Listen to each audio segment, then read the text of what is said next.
everybody, what's up? It's Dan here. Welcome to another DanQ review Super Show. Today we have two games on the lineup to review. One was extremely anticipated, one kind of was going to slip under the radar. However, both games I wanted to try. Anyway, like usual in the DanQ Super Shows. On the bottom here you'll have links to whatever review you see first, or you prefer to see, or if you want to see them both, you can let the video play out as normal. But if there's one you'd rather see, even now you want to skip this intro, you can click to the first one, or you can go to the second, whatever. Because as you can see, we have two games we're reviewing today, Sniper Elite V2 and Starhawk. So if there's one you'd rather see over the other, go ahead and click the annotation. It'll take you to the point of the video that where that review starts.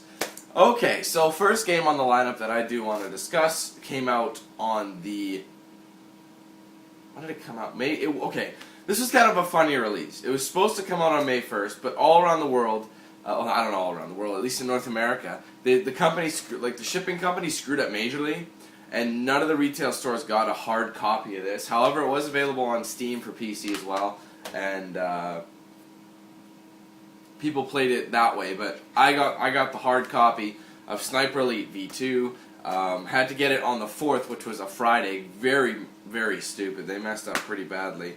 Anyway, we're going to discuss Sniper Elite V2. Very unique style game. Well, not unique, but we haven't seen one of these style games in a long time. And hold on, let me do the summary for you guys. Sorry, I gotta move everything because I have all my stuff written down on my handy dandy notebook over here. Anyway, so let's start Sniper Elite V2. Sniper Elite V2 is available on Xbox 360, PS3, and PC. It is a tactical shooter. It's developed by Rebellion Developments and published by both Rebellion Developments and 505 Games. Alrighty, what can we say about Sniper Elite V2? What did I like, what didn't I like, etc., etc. Okay, oopsies. Hold on a sec, gotta turn off my TV. For some reason, it's on. There's no reason to keep it on if you're not using it. Anyways, Sniper Elite V2. The main meat and grime of this game is the campaign mode. Basically, you're a World War II sniper, closing the end of World War II, like in the last few months of when World War II ended. So like April, May 1945, and you play as an American sniper.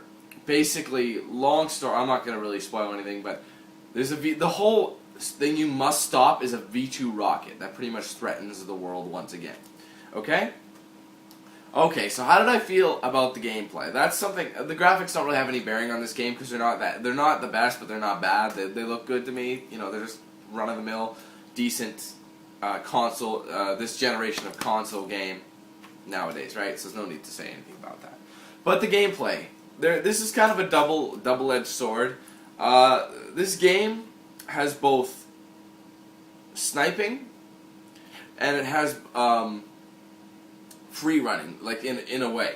I don't want to say free running like parkour or anything like that, but like the game allows you to move freely. It's a third-person shooter, believe it or not, but it dominantly focuses on sniping, the whole sniping element, etc., etc. And I'm going to explain that right now. This game, as a positive, has a really realistic sniper style. Okay, it's really great. The sniper, the physics are realistic when you're sniping. It's unbelievable. For example. Okay, this is 1945. Even today, we don't have snipers that are, like sniper rifles that can beat different winds, you know what I mean? Like, for example, it takes wind into effect, it takes distance, it takes falling, it takes gravity, you know, all that is into play. So, for example, let's say you're 250 meters away from a guy. That's pretty far for a sniping shot. And he is, okay, you're up in a high tower, okay? And this guy is way down in the bottom corner behind, like, say, in a window. You are going to have to compensate for distance as well as height. So you may want to zoom in and shoot him in the head. That won't work, because in real life, snipers, as good as they still don't have enough power to just go straight line. Gravity and physics are obviously play a role. This is physics with DanQ here. Anyway, so what will happen is, once you fire a shot, as it continues, yes, the closer you are, the more power it's going to have, but after the further it travels, it's going to start descending, like this, right?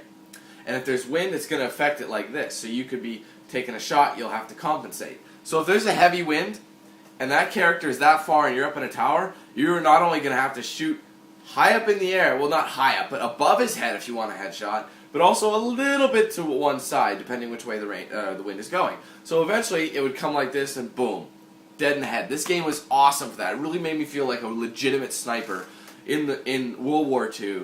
Like, everything just felt real about the whole sniping aspect, and I love that part of this game. You felt like a badass. You're like, I'm a total sniper right now. None of this boom, headshot, boom, headshot. You actually had to think and strategize what the best way to take the shot was, which was so cool about this game.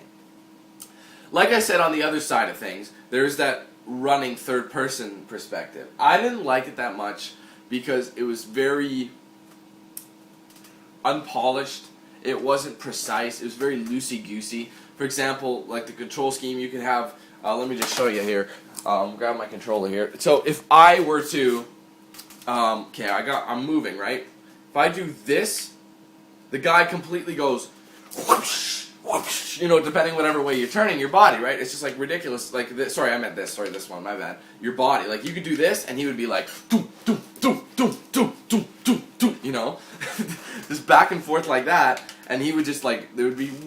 It wasn't realistic movement, okay, and it was kind of frustrating when you're trying to get away from enemies who are swarming you know, and you're just kind of stuck in this where, and all of a sudden your guy's shifting side to side like that. You're trying to get away. So in terms of the free third-person movement, it could have definitely been improved, in my opinion. But the sniping part of it, they did really well, and they did really well, and I really liked it. So that was what I liked about that.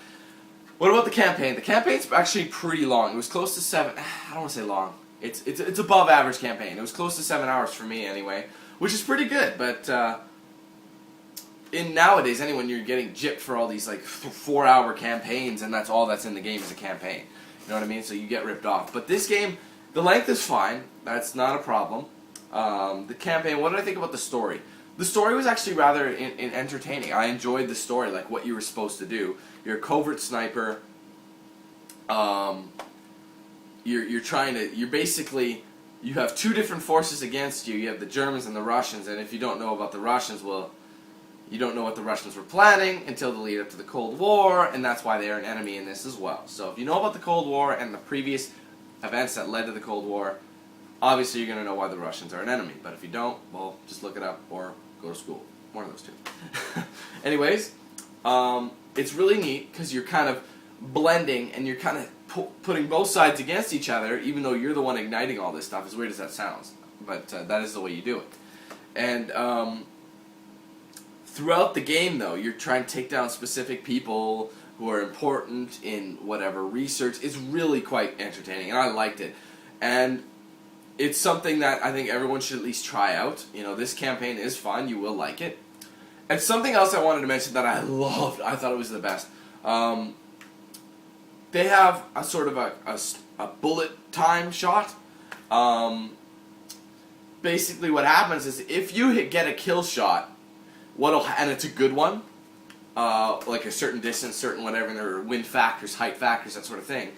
What'll happen is it'll go from follow the bullet's path, it'll slow down time, follow the bullet all the way to the enemy, and depending where you hit him. So sometimes if you hit him in the head, you're like, oh, it's a headshot, and you just see the bullet go, you know, slowly, slowly, slowly. Then it would go into an X-ray vision, and whatever artery or whatever it hit, you'd hit him in the head, you'd see his skull completely fractured, like split apart, blood would come out, X-ray vision. It's awesome.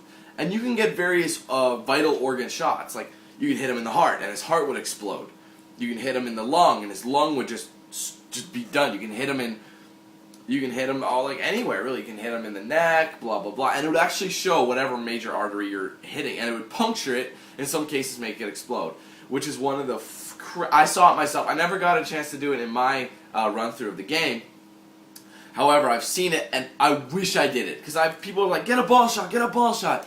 So I've been trying to shoot guys in the balls, but nothing would happen, so I didn't even think anything of it. Apparently, you can get a testicle shot, a testicle kill cam. Meaning, you shoot the guy, zoom right in, it'll show both his testicles, pop through both. And it, like, makes you cringe, dude. If you're a guy, you cringe. Even if you're a woman, you cringe. It is brutal, and those kill cams are so awesome. You're like, yes! I just kicked his ass, you know. whatever the case is, you just feel such like a badass. Like, that was so precise, amazing shot. That was so awesome. That was one of my favorite aspects, the little kill cams. Alright, what else can we say about Sniper Elite V2? Okay, that's pretty much what I liked about campaign. You know, I liked the campaign story. Controls out of sniping mode were kind of dumb, because you had, like I said, you also had an SMG to get out of hairy situations in case you got rushed. But the SMG really took away from the experience of the sniping. You had a silenced pistol, but again, that thing didn't do much. The thing was in the sniping of this game. Okay, simple enough. I want to go over to multiplayer. There's kind of an elephant in the room with multiplayer, at least for me, and then I'll explain it in a second. But first off, I'd like to say, what do I think of the multiplayer? Okay, this goes actually to that very thing. People who get this game on PC have the best version. Why do I say that? They did not port deathmatch multiplayer or PvP multiplayer did not get ported in the console version. So if you have a console, like an Xbox 360 or PS3, you have co-op mode only. Why? Money, baby. It's way cheaper to do that on the PC than it is to port it to a console, like with dedicated servers and things like that. That's what their major grime was. If you have a PC, you have the ability to play against people and kill them, like snipe, whatever, right? However, if you're playing on console like me, you only have co-op options. However, I would like to flip it. The co-op is fun. Working together as two snipers, doing different modes, whether it be just kill tally, which is racking up as many kills as you can. It's like a horde mode. You can do the campaign with a co-op partner if you like. There's also one that I wanted to try, but I couldn't, but I did look into it, which leads to another negative, but I'll explain that in 2 seconds. It's like a recon. One guy's a spotter, and one guy's the sniper. So one guy will look through binoculars and look for the enemies and mark them, while the other guy takes them out. It's really cool teamwork. You know, that sort of thing is really cool. But the downside about the multiplayer is not many people are playing it. That's why. I mean, I wanted to do it. I was waiting forever, and I would always either find kill tally on the exact same level every time. I don't know why everyone liked that level. Or a co-op campaign, and the campaign's the same, just in co-op. You know what I mean? So, I didn't want to do that because everyone's already seen the campaign in my first game, so in my first main run-through of the game. So that was a problem for me. So, in terms of multiplayer, you are kind of limited, but the co-op is fun if you do get into a game. Trust me, you'll like it. I had a lot of fun. Like we take up different positions. You work together to get the dome shot. You see a guy take him out. You're like, damn, what a shot! Then you do another shot, and they'll be like, whoa, damn, dude! And then we're just like bros, you know. It's forming relationships in the form of sniper rifles. It's a beautiful art. Anyways, but that's pretty much what I wanted to say about Sniper Elite. Let me recap. In terms of single player, this game does it really well in terms of realism. This is pretty much what sniping was like. I mean, you can't really go 100%, but very, very accurate in terms of an actual sniper rifle. This is how it really is and how it was and how it is today. I mean, obviously this is the World War II version, but you get my point. Then you have a really good storyline, nice, interesting campaign. However, on the other side, the movement, the controls of the third-person mode are kind of wishy-washy. You know, they don't feel too comfortable, and they kind of feel way too loose. You know, they don't feel realistic in that sense. The multiplayer. Oh, and I forgot, the kill cams are flipping awesome in this game. The multiplayer. It's fun co-op. Unfortunately, PC has the best version, which is kind of unfortunate. Consoles get the shaft on this part, but if you have a PC version, the PC version is going to be a higher rating because it's got more co-op or more multiplayer, excuse me. But I'm rating the console version. I want everyone to be perfectly clear. This is console version, okay? I might tell you what I think the PC would have done, but I never played the PC version. So anyway, console. Yeah, you got a really fun multiplayer. It's tough to get into matches because not many people are playing. That's an unfortunate side of things. But I would like to address this whole thing as a whole. What do I think of Sniper Elite V2? I had a fun old time with Sniper Elite V2. Would I recommend a purchase? I guess it's up to you. If you love doing sniping, if that's your thing, you like the World War II thing. I love World War II games. Personally, I love the Call of Duty games when they were World War II, but you know what I mean, right? And I like the sniping, I love all that. But there were those minor things, so I can't really do that. But what do I think of Sniper Elite V2? Is it worth your money? That's your call. Honestly, it really is. I can't decide for you. It depends what you like. So I'm going to give Sniper Elite V2 a 7.25 out of 10. I really like this game. I mean, I've rated games lower. I've rated like more mainstream games lower than this because they were rip-offs. But this game kind of got swept under the radar. But I would at least recommend trying it. If you can rent it or GameFly or whatever you do, I would do that. Because you will have fun just playing it once and have fun with it. But I don't know if I'd really go back to it too much. But I think it would be good. Probably the PC version would get up to a 7.5 just because of that extra multiplayer mode and way more gameplay. But 7.25 on the 360 console versions, whatever, PS3. So that's Sniper Elite V2. Let me know what you guys think of that game. If you played it, if you watched my gameplays, let me know. Alright, let's move on to the second game of the Super Show today. And that is a very mainstream game that I was looking forward to after playing the beta, Starhawk. Now, Starhawk is a very interesting blend. It's actually kind of like, it's not, well, I'll explain in a minute. But it's got a couple genres blended together. Very interesting style game. Let's see how it does. I'll give you my thoughts in just a second. But first, summary real quickly. Okay, Starhawk is only available on PS3 because it is an exclusive. It is a third-person shooter, and here goes to that other cross-blend. It is vehicular combat, and I'll explain that later. It's developed by Lightbox Interactive and SCE Santa Monica Studios, can't remember which one. 2 people. And it's published by Sony Computer Entertainment. Usually the PS3 exclusives are always published by Sony, just to give you a heads up. Alrighty, so what can we say about Starhawk? Star Hockey. Okay, first I'm going to talk about something that I do kind of a beef with all these mainstream games, especially on PS3. I'll name a couple. Okay, well, Starhawk, Killzone 3, Resistance 3. They all have one problem. A very kind of bland, short, single-player campaign. Now, that is the problem, in my opinion. Now, a lot of people are like, well, this game is made for multiplayer, and you're right, it is. This game is dominant multiplayer, but why can't games be like they used to and have not only an amazing single-player, but an amazing multiplayer as well? That doesn't seem to exist anymore, because I'm more of a guy who prefers a single-player over a multiplayer experience, and I'm sure other people are like that as well, because I like a campaign, I love a story. You know what I mean? I like following a character and getting to know the characters and actually developing relationships, or, you know what I mean, feeling for the characters and, you know, just making you feel for the game. Multiplayer is just mindless killing of random people. A lot of people love that, but I feel it gets old fast. But anyway, I'm jumping over it. So, Starhawk's campaign, quite boring in my opinion. It was too short. Like a lot of these games, I actually for some reason, I'm not very good at this game. I'm not going to lie to you. I'm not very good at this game, so I felt it was kind of hard for me. But I'm not going to put that as a negative, like too hard. That's just my problem, right? If I'm not good at it, that's my problem. But because they give you difficulties you can change to. But the gameplay, the gameplay is different. But the campaign, the story, kind of boring, short, like I said. That's the problem with the campaign. I didn't really like the campaign, and unfortunately, because I wasn't good at this game and the campaign, and I actually raged a few times, and I hate it when I rage because either people love it or people really hate it, and it was kind of a split down the middle thing. A lot of people really hated it, and then again, a lot of people really liked it, and they thought it was hilarious. And I kind of support those people because I think it's hilarious too. Reading it back, listening to me rage like that over a game, it's really quite entertaining, and that's the whole point, right? But a lot of people didn't like that, and that's just how it is. So I'm sorry, but that's sometimes how I game. I have a short fuse. I'm afraid life and previous jobs have really pissed me off in the past, you know, and they pretty much this last job that I don't work there anymore, the one you guys have always known, I have a new job now, but the previous one that I worked for 2 years, I quit it because of too much bullshit, right? This is not the point of the game, but that makes me angry. That job made me angry. Too much to explain. But anyways, therefore it reflects in my gameplays, but sometimes.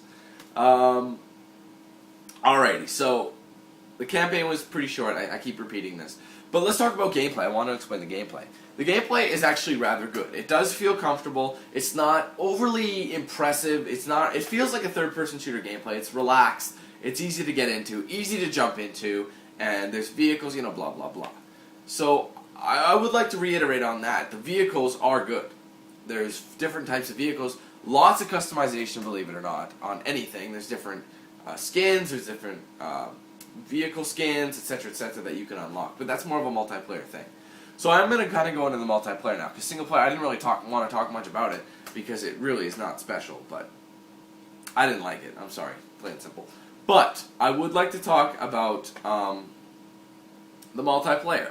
Now, if you guys were with me in February, I did the beta for this game. I loved it from the start. It's awesome. This game has great multiplayer. I played this version. I may not be as good, but I still had a hell of a lot of fun. If you have people with you, I guarantee this game will be one of the best multiplayer games you'll play in a long time. Why do I say that? Strategy is key, meaning if you don't have a mic and you're playing with randoms, you're hooped. But if you have a mic, you're playing with people you know, and you're communicating like, okay, we have to do this and that to get, capture flag or whatever. This is an awesome game for that, and I loved it for that. And the fact that you can drop in buildings, like drop in turrets, drop in sniper towers, drop in garages, drop in depots, which is for tanks, drop in laser turrets, which is usually anti-air and vehicles, drop in walls with barricades, everything you want. There's so much building. I love the building aspect of this game. It's so cool. Just be able, okay, I need the, oh shit, we're screwed. Build a base, drop wall, turret. I gotta build some vehicle housing, whatever, right? Jetpacks. Tons of vehicles, and you actually fight. Fighting against vehicles is actually a major part in this game. It requires a little bit more skill, but it is really cool. So I really like the multiplayer. It's a great experience. I'm not that good at the game, which really is unfortunate. Usually if I'm not good at a game and I suck, I don't have fun. I had fun regardless of how good I am. But at the same time, even if I suck, I still have fun, depending on the game. But some games just suck, right? Suckety, suckety, suck. That's my word of the day, it seems. But I love the multiplayer. This game... Whoa, I'm spitting all over the place. This game is made for multiplayer, and I'm sure a lot of you who like multiplayer already have this game and are already playing it, regardless of what I'm saying.